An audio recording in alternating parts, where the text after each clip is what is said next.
শুরুতে আয়ারল্যান্ডের একটি জঙ্গল দেখা যায়। আমরা সেই জঙ্গলের মধ্যে একজন লোককে দেখতে পাই যে কিনা এখান থেকে বের হওয়ার চেষ্টা করছিল। জঙ্গলের দিক বোঝা কঠিন, তাই সে সূর্যকে দেখে সামনে এগিয়ে যায়। কিন্তু সন্ধ্যা হয়ে আসছিল। আর অদ্ভুত ব্যাপার হলো, এই জঙ্গলের মধ্যে বিভিন্ন জায়গায় কিছু সাইনবোর্ড দেওয়া আছে যেখানে লেখা আছে পয়েন্ট অফ নো রিটার্ন। তো সূর্য ডোবার পরেও সেই লোকটি এখনো জঙ্গল থেকে বের হওয়ার চেষ্টা করছে, কিন্তু ক্লান্তির ভাব তার চেহারায় দেখা যাচ্ছিল। লোকটি দৌড়াতে দৌড়াতে আবার সেই সাইনবোর্ডের সামনে আসে যেটার সামনে দিয়ে সে কিছুক্ষণ আগে গিয়েছিল। অর্থাৎ হয়তো সে জঙ্গলের মধ্যে চক্কর খাচ্ছে বা অন্য কিছু হতে পারে। অন্ধকার হওয়ার আগে গাছ থেকে সমস্ত পাখি উড়ে চলে যায়। এই লোকটি বুঝতে পেরেছে এখন সে এখান থেকে বের হতে পারবে না। আশ্রয় নেওয়ার মতো কোনো জায়গা ছিল না, তাই সে একটা গাছের উপর ওঠার চেষ্টা করে, কিন্তু তার ভাগ্য খারাপ ছিল। সে গাছে কিছুটা ওঠার পর নিচে পড়ে যায়। এখন অন্ধকার হয়ে গিয়েছে। তখনই হঠাৎ কোনো একটা জিনিস সেই লোকটাকে টেনে নেয়। শেষে আমরা শুধু তার বেদনাদায়ক চিৎকার শুনতে পাই। 6 দিন পর আমরা মিনা নামের একটি মেয়েকে দেখতে পাই। মিনা আয়ারল্যান্ডে এসেছে এবং বর্তমানে সে এখানে একটা বার্ড স্টোরে কাজ করছে। আমরা মিনাকে তেমন খুশি দেখতে পাই না। হয়তো তার জীবনে কিছু একটা হয়েছে। সে একাও ছিল, তার তেমন বন্ধু বা বয়ফ্রেন্ড ছিল না। তো একদিন তাদের দোকানে একটি বিশেষ ধরনের প্যারেড আনা হয়, যেটাকে কিনে একটি চিড়িয়াখানা কিনে নিয়েছে। তাই মিনার বস তাকে এই কাজটি দেয় যে সে নিজে প্যারেডকে নিয়ে সেই চিড়িয়াখানায় দিয়ে আসুক। মিনা রাজি হয় আর সে প্যারেডকে নিজের সাথে ঘরে নিয়ে আসে, কারণ কাল সে চিড়িয়াখানার উদ্দেশ্যে বের হবে। এই টিয়াটি কিছু শব্দ বলতে পারত। রাতকে আমরা দেখি মিনা একটা নকল চুল পরে বারে যায়, যেখানে তার সাথে একটা লোকের দেখা হয়।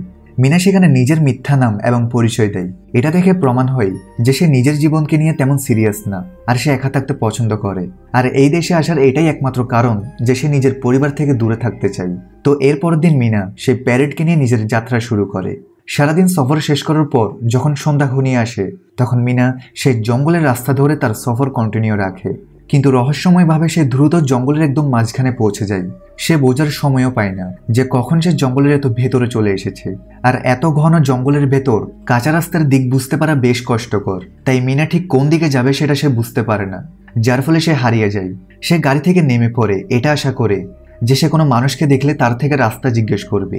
মিনা থেকে ভয় লাগছিল, কারণ হঠাৎ করে গাছের সব পাখিরা উড়ে যায়। মিনা প্যারেডকে নিয়ে সামনে যেতে থাকে, আর তার থেকে আশেপাশে কেউ উপস্থিত থাকার অনুভূতি হয়। এরই মাঝে মাটি কাঁপতে থাকে। সে সামনে একজন বৃদ্ধ মহিলাকে দেখে যে কিনা পালাচ্ছিল। মিনা তার পেছনে আওয়াজ দেয়, কিন্তু কিছুক্ষণের জন্য মিনা সেই মহিলাটাকে হারিয়ে ফেলে। কিন্তু এরপর মহিলাটি দূর থেকে আওয়াজ দেয়, সেখানে হয়তো কোনো ঘর ছিল। সে মিনাকে বলে, প্রাণপ্রিয় হয়ে থাকলে জলদি ভেতরে আসো। মিনা তার দিকে দৌড়াতে থাকে, আর সে ঘরে ঢুকতেই সেই মহিলাটি দরজা লক করে দেয়। এটা আসলে কোনো ঘর ছিল না, বরং অদ্ভুত একটা বড় রুম ছিল, কারণ সামনের দেয়ালের বদলে বড় একটা আয়না ছিল। এই বৃদ্ধ মহিলাটি ছাড়া এখানে আরো দুজন আছে, কিরা নামের একজন মেয়ে এবং ড্যানিয়েল নামের একজন ছেলে। মিনা জিজ্ঞেস করে এটা কোন জায়গা। এই বৃদ্ধ মহিলাটির নাম ম্যাডেলাইন। সে বলে, যদিও এটা একটা কেজ, কিন্তু আমাদের জন্য সেফ হাউস। এখানে আমরা নিরাপদ। আমরা তোমার মতোই জঙ্গলে হারিয়ে গেছি। আমি তোমাকে ভয় লাগাতে চাই না, কিন্তু আমাদের কাছে সময় কম। তারা আমাদের দেখতে আসছে, তাই আমাদের আয়নার সামনে দাঁড়িয়ে যেতে হবে। মিনা বলে, কে তাদের দেখতে আসছে? ম্যাডেলাইন বলে, ওয়াচার্স। ভয় পাওয়ার কোনো কারণ নেই, সব ঠিক হয়ে যাবে। এরা সবাই আয়নার সামনে লাইনে দাঁড়িয়ে যায়। এর পরের মুহূর্তে ওপার থেকে কিছু গর্জনের শব্দ শোনা যায়, যেটা শুনে মিনার হার্টবিট বেড়ে যায়। সে ঘাবড়ে জিজ্ঞেস করে আওয়াজটা কিসের ছিল। ম্যাডেলাইন তাকে সামনে পাঠায়, যার পরে তালের মতো কিছু আওয়াজ শোনা যায়। ম্যাডেলাইন বলে, তোমার আশাতে তারা খুশি, তারা তোমার জন্য হাততালি দিচ্ছে। তাদের হাততালির আওয়াজগুলো পুরো জঙ্গলে ছড়িয়ে পড়ে, আর সে জঙ্গলের মাঝখানে ম্যাডেলাইনদের সেফ হাউস দেখা যায়। যে ওয়াচারদের কথা ম্যাডেলাইন বলছিল সেটাকে মিনা আপাতত দেখতে পায় না। যাই হোক, রাত কেটে যায়। সকালবেলা তারা বের হতে পারবে। এই ওয়াচার্সরা শুধু রাতের বেলায় বের হয়, তাই মিনা সোজা তার পাখি নিয়ে এখান থেকে চলে যেতে থাকে। সবাই মিনাকে বলে, এটা তোমার ভালো সিদ্ধান্ত না, তুমি জঙ্গলে হারিয়ে যাবে। রাত হওয়ার আগে আমাদের এখানে ফিরে আসতে হয়। কিন্তু মিনা তাদের একটা কথা শুনতে রাজি নয়, আর নিজের প্যারেটকে নিয়ে সে এখান থেকে চলে যেতে থাকে। রাস্তায় সে একটা মেয়েকেও দেখতে পায়, কিন্তু তাকে ইগনোর করে সে সূর্যকে ফলো করে দৌড়াতে থাকে। কিন্তু সামনে গিয়ে রাস্তা শেষ হয়ে যায়। মিনা একটা পাহাড়ের চূড়ায় দাঁড়িয়ে আছে, যেখানে দূর দূরান্ত পর্যন্ত ঘন জঙ্গল ছাড়া কিছু দেখা যাচ্ছে না। মিনা নিরাশ হয়ে সেখানে বসে পড়ে। তখনই পেছন থেকে ম্যাডেলাইন তাকে বোঝায় যে সে একা নয়, যে এখান থেকে বের হওয়ার চেষ্টা করেছে। আমরা সবাই চেষ্টা করেছি এখান থেকে বের হওয়ার, তবে কোনো রাস্তা নেই। আমার সাথে চলো, আমি তোমাকে কিছু দেখাচ্ছি। এটা বলে ম্যাডেলাইন মিনাকে জঙ্গলের অনেক জায়গায় নিয়ে যেতে থাকে। রাস্তায় সে বলে, এই জঙ্গল হচ্ছে শিকারী, আর আমরা তার শিকার। সে একটি জায়গায় মিনাকে একটা সাইনবোর্ড দেখায়, যেখানে পয়েন্ট অফ নো রিটার্ন লেখা। ম্যাডেলাইন বলে, এই সাইনবোর্ডগুলো তুমি জঙ্গলের অনেক জায়গায় দেখতে পাবে। সাইনবোর্ডগুলো একটা সার্কেলের আকারে আমাদের চারপাশে লাগানো আছে। এই সার্কেলের মাঝখানে আমাদের সেফ হাউস। আর সেফ হাউস থেকে কোনো সাইনবোর্ডে পৌঁছাতে অর্ধেক দিনের সময় লাগে। অর্থাৎ এর মানে আমরা যদি এই সার্কেলের ভেতরে থাকি তাহলে আমাদের কাছে সন্ধ্যা হওয়ার আগেই সেফ হাউসে পৌঁছে নিজেদের প্রাণ বাঁচানোর সুযোগ থাকবে। যদি তুমি এই সাইনবোর্ডকে পার করে সামনে চলে যাও তাহলে ফেরত আসা এক প্রকার অসম্ভব হয়ে পড়বে, তাই এটাকে এড়িয়ে যাবে না। মিনা জিজ্ঞেস করে এসব কে বানিয়েছে। ম্যাডেলিন বলে কিরা আর ড্যানিয়েল তাকে প্রফেসর বলে, এসব তিনি বানিয়েছেন। এরপর মিনা কিছু সময়ের জন্য সেখানে দাঁড়িয়ে থাকে। সেদিন রাতে ওয়াচার্সরা তাদের দেখতে আসে। কিরা তাদের সামনে ডান্স করে, বলা হয় এটা তাদের পছন্দ। এটা ওয়ান ওয়ে মিরর, তাই তারা শুধু নিজেদের দেখতে পাচ্ছে। এখন এমন নয় যে প্রত্যেক রাতে তাদের আয়নার সামনে দাঁড়িয়ে থাকতে হবে, তারা আয়নার সামনে যা করতে চায় করতে পারবে। ম্যাডেলিন এখানে এসেছে অনেক সময় হয়েছে, কিন্তু কিরা আর ড্যানিয়েলের এখানে 1 মাস হয়েছে। রাতে ওয়াচার্সদের কারণে বিপদ তো ছিলই, তবে দিনেও তাদের সার্ভাইভ করতে হয়। জঙ্গলে খাবারের জন্য তারা যেটা পায় সেটা দিয়ে তাদের কোনোভাবে চলে। এই সেফ হাউসে টাইম পাস করার জন্য একটা টিভি ছিল। এর পরের দিন যখন মিনা কিরার সাথে জঙ্গলে খাবারের খোঁজে বের হয় তখন মিনা জিজ্ঞেস করে আসলে এই ওয়াচার্সরা আমাদের থেকে কি চাই।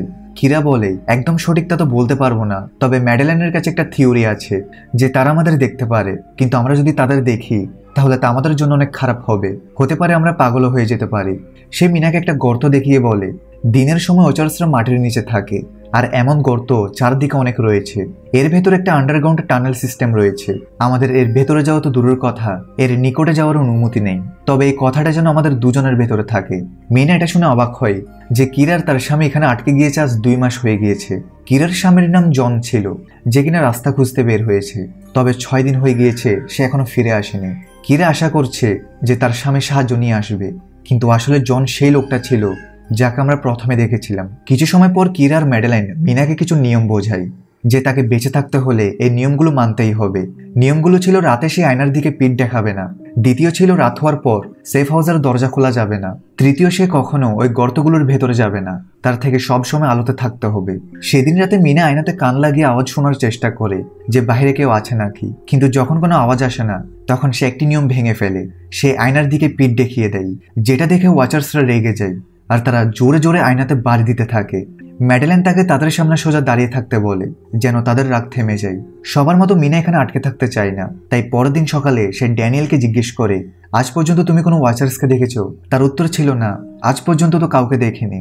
সে বলে তার সন্দেহ হচ্ছে যে এটা ম্যাডেলিনের বানানো কাহিনী। তাই মিনা ড্যানিয়েলকে রাজি করিয়ে তার সাহায্যে সে গর্তে নেমে পড়ে। এই গর্তটা অনেক গভীর ছিল, তবুও মিনা ধীরে ধীরে গর্তে নেমে পড়ে এটা দেখার জন্য যেখানে কি আছে। মিনা সেখানে কিছু জিনিসপত্র দেখতে পাই যেগুলো মানুষরা ইউজ করে, হয়তো এগুলো এখানে আটকে যাওয়া কোনো মানুষের জিনিসপত্র। সেখানে একটি ক্যামেরা ছিল এবং একটি সাইকেল।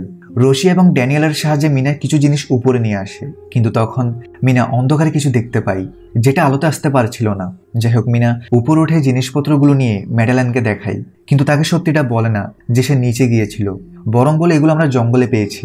ম্যাডেলিন এখানে এসেছে আজ অনেক মাস হয়েছে, তাই সে ভালোভাবে জানে তারা এগুলো কোথায় পেয়েছে। সে বলে শেষবারের মতো জিজ্ঞেস করেছি, বলো এগুলো তোমরা কোথায় পেয়েছো? কিন্তু মিনা সত্যিটা বলে না।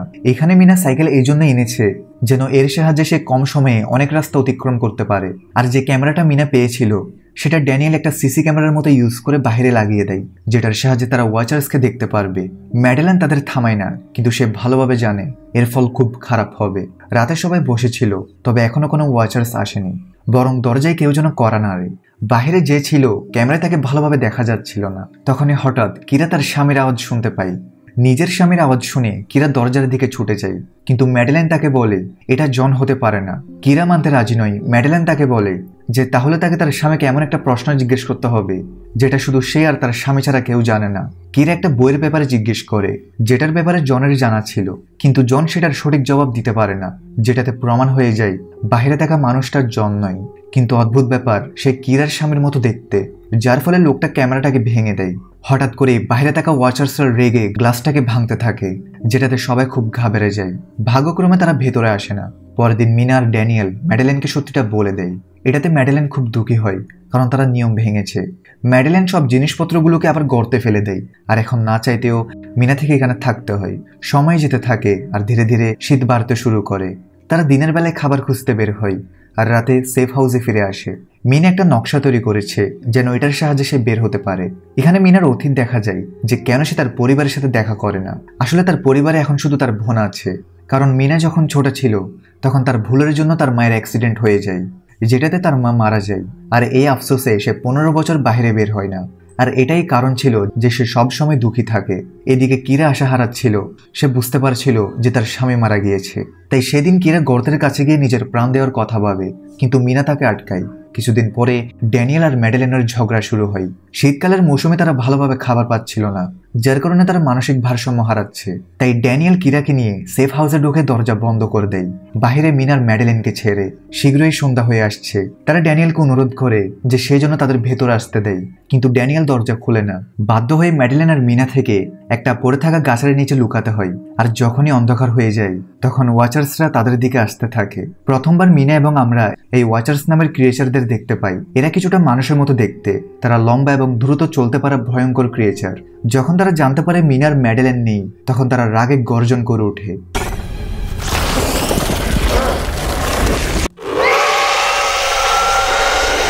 এবং জঙ্গলে মিনার ম্যাডেলিনকে খুঁজতে থাকে। সুযোগ পেয়ে মিনার ম্যাডেলিন সেফ হাউসের দরজায় এসে ড্যানিয়েলকে কোনোভাবে রাজি করিয়ে নেয়। সে দরজা খুলে আর এরা দ্রুত ভেতরে ঢুকে পড়ে। ম্যাডেলিন ড্যানিয়েলের উপর প্রচণ্ড রেগেছিল, কিন্তু তার অনেক নিয়ম ভেঙেছে আর এখন হতে পারে তারা বাঁচতে পারবে না। ম্যাডেলিন বলে, আমি একটি কথা তোমাদের থেকে লুকিয়েছিলাম।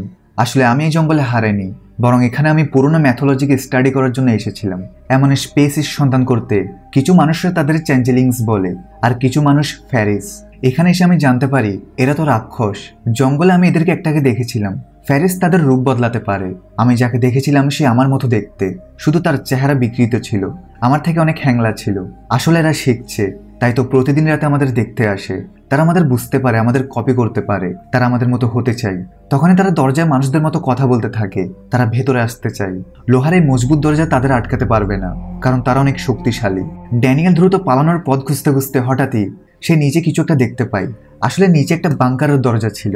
তারা দ্রুত বাংকারে ঢুকে পড়ে। সবাই আশ্চর্য হয়ে যায় যে এত সময় ধরে এটা এখানেই ছিল, কিন্তু আমরা জানতেও পারিনি। এই বাংকারে অনেক খাবার মজুত করা আছে, সাথে অনেক জিনিসপত্র রাখা ছিল। আসলে এই জায়গাটা যে বানিয়েছে তার নাম হচ্ছে মার্টিন, যাকে প্রফেসর বলা হয়। এই সেফ হাউস আর এই বাংকারটি তারই বানানো।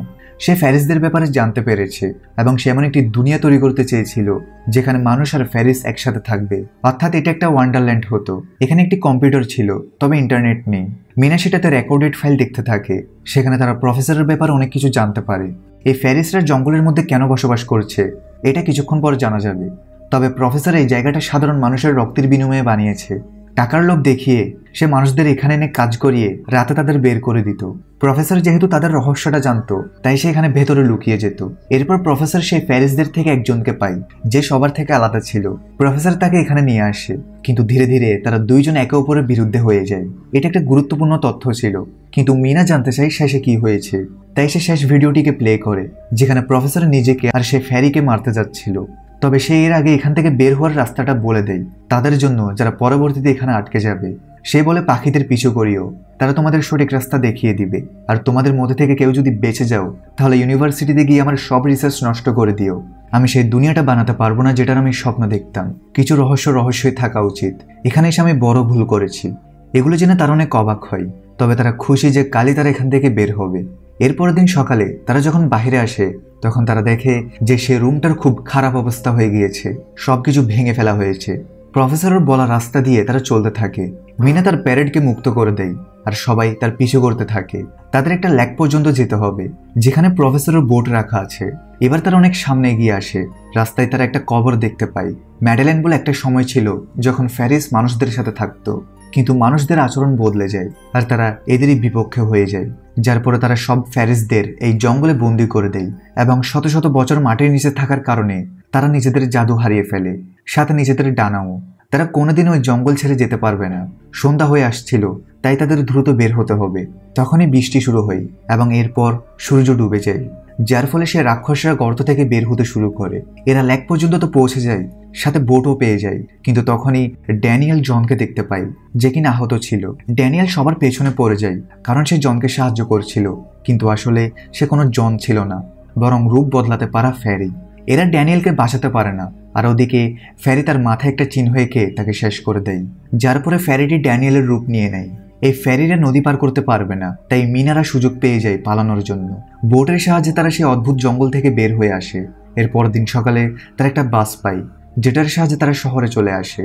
কিছুদিন পর মিনা সেই ইউনিভার্সিটিতে যায়, যেখানে প্রফেসর অনেক রিসার্চ করেছিল, যেটা কিনা প্রফেসর নষ্ট করে দিতে বলেছিল যেন কেউ সেই জঙ্গলে না আসে। মিনা সেগুলো নষ্ট করার জন্য এখানে এসেছে, কিন্তু এখানে সে নতুন কিছু জানতে পারে যে অনেক বছর আগে ফ্যারিসরা মানুষদের সাথেই থাকতো, এমনকি মানুষদের থেকে ফ্যারিসদের বাচ্চাও হয়েছে। এছাড়াও মিনা সেখানে কিছু ছবি দেখতে পায়, যেখানে মিনা জানতে পারে প্রফেসরের স্ত্রী আর কেউ নয় বরং ম্যাডেলাইন ছিল।